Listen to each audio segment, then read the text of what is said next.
pulsars are some of the most violent stars in the universe, firing out bursts of radiation capable of sterilizing a planet.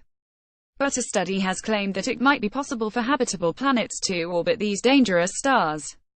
Published in the journal Astronomy and Astrophysics, two scientists from Leiden University in the Netherlands studied the pulsar PSRB 125712, located 2,300 light-years from Earth, with the Chandra Space Telescope.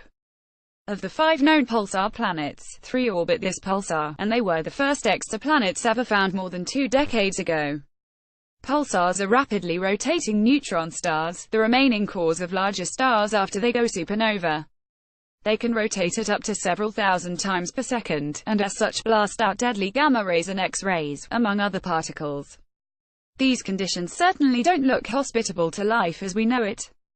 However, this new study claims that these stars, containing the mass of our Sun squashed into the size of a city, may have a habitable zone at a similar distance to Earth's orbit around the Sun, where planets could host liquid water. According to AC-hour calculations, the temperature of the planets might be suitable for the presence of liquid water on their surface, lead author Alessandro Patruno said in a statement. A pulsar's as deadly as we thought, NASA's Goddard Space Flight Center. There are some prerequisites, though. The planets would have to be super-Earths, about 4 to 5 times more massive than our planet. They would also need to have extremely thick atmospheres, in order to withstand the barrage of radiation from their pulsar. 2 of the 3 known planets around PSRB 125712 are super-Earths.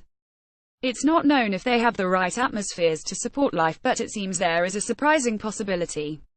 As pulsars emit no visible light, any life here would likely be very different to our planet. The 2 super-Earths may have retained their atmosphere for at least 100 million years, provided they contain a large atmospheric fraction of the total planet mass, the authors write in their paper. Conditions on these worlds would be inhospitable to humans, with the atmospheric pressure from such thick atmospheres being similar to the bottom of Earth's oceans. But we know some forms of life can survive here, so perhaps it can also survive on pulsar planets.